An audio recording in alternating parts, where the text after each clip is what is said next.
Esto es Directo DC y en esta sección, como todas las noches, invitamos a nuestra corresponsal en Washington, Natalia Cabrera.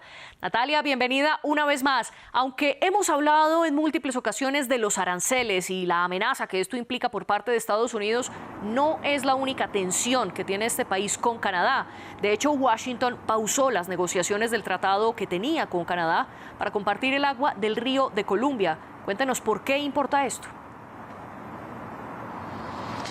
Hola María Clara, buenas noches. Pues bueno, vamos a ubicarnos en la costa oeste del continente americano. Allí nace este río, específicamente nace en el sureste de Columbia Británica, en Canadá, y desemboca entre los estados estadounidenses de Oregon y de Washington en el Océano Pacífico. Pues bien, es uno de los ríos más largos de Norteamérica, con 1.900 kilómetros, y su importancia radica en que gracias a las aguas de este río se produce el 40% de la energía eléctrica de Estados Unidos y el 50% de la energía hidroeléctrica de la Columbia Británica en Canadá. ¿Cómo interpretamos entonces esta decisión y qué establecen estas negociaciones suspendidas? Bueno, esta es otra de las hostilidades del presidente Donald Trump contra su vecino del norte, a las que se suma justamente esta amenaza de doblegar los aranceles y presionarlo con aranceles aún más que a otros países, y de anexionar a Canadá a su territorio, por lo cual también llamó en alguna oportunidad al ex primer ministro canadiense Justin Trudeau como gobernador, y ha dicho en algunas oportunidades que la frontera entre ambos es imaginaria. Entonces, ahora, con la pausa en estas negociaciones de este acuerdo para redistribuir las aguas en el río Columbia, lo que tiene es otra carta para hacer un mecanismo de presión. Este acuerdo tiene más de 60 años y nació justamente en respuesta a unas inundaciones que se registraron en 1948 y que dejaron alrededor de 100 muertos, y que afectó tanto al estado estadounidense de Oregon como a Columbia Británica en Canadá. Justamente a raíz de este acuerdo se estableció que Canadá controla a través de su sistema de presas el flujo del río hacia donde se dirige, y garantiza a su vez que las plantas generadoras de energía en Estados Unidos cuenten con suficiente agua para generarla. A cambio, Canadá recibe alrededor de $200 millones y Estados Unidos se queda con la energía eléctrica producida. Le da el 50% a Canadá y el 50% restante lo vende a precio del mercado.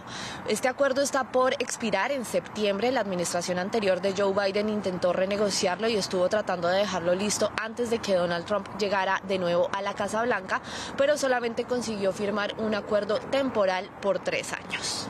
Otra de las noticias de Estados Unidos tiene que ver con la policía migratoria, porque hoy revelaron las cifras de la cantidad de personas que han detenido en la frontera, algo que la administración Trump presenta como un logro en sus primeros 50 días, pero ¿realmente es un logro respecto a lo que hicieron otras administraciones? Pues vamos a revisarlas bien, María Clara. Son 32.800 migrantes irregulares los que fueron detenidos en estos 50 primeros días de la segunda administración de Donald Trump. Según revelan las cifras, 14.000 habían cometido crímenes, 9.000 tenían antecedentes, y el resto, que son alrededor de 8.000, simplemente fueron detenidos por violar las leyes migratorias, que aquí en Estados Unidos son un crimen. Sin embargo, durante el mandato de Joe Biden se registraron 113.400 detenciones en todo el año fiscal 2024, lo que nos da un promedio de 9.400 por mes. Así que sí, en efecto, sí es un incremento sobre la cifra de deportaciones del mandato de Joe Biden, pero lo que pasa es que en contraste no se están registrando las cifras de deportaciones que la administración de Donald Trump había prometido.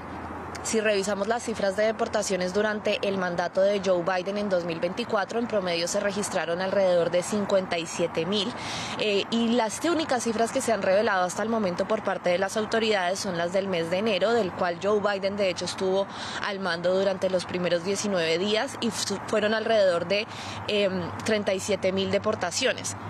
Con esto lo que vemos evidentemente es que si el promedio de la administración Biden era 57.000 deportaciones y el de Donald Trump no es mucho menor. Entonces, ¿esto por qué se está generando? Debido a que no cuentan con jueces suficientes para llevar a cabo estos procesos de deportación, que de todas maneras un migrante tiene derecho, un migrante indocumentado, una persona que va a ser deportada tiene derecho a presentar su caso ante un juez, y por lo tanto ya está, si continúa esta promesa pendiente de Donald Trump de llevar a cabo la mayor deportación masiva de la historia.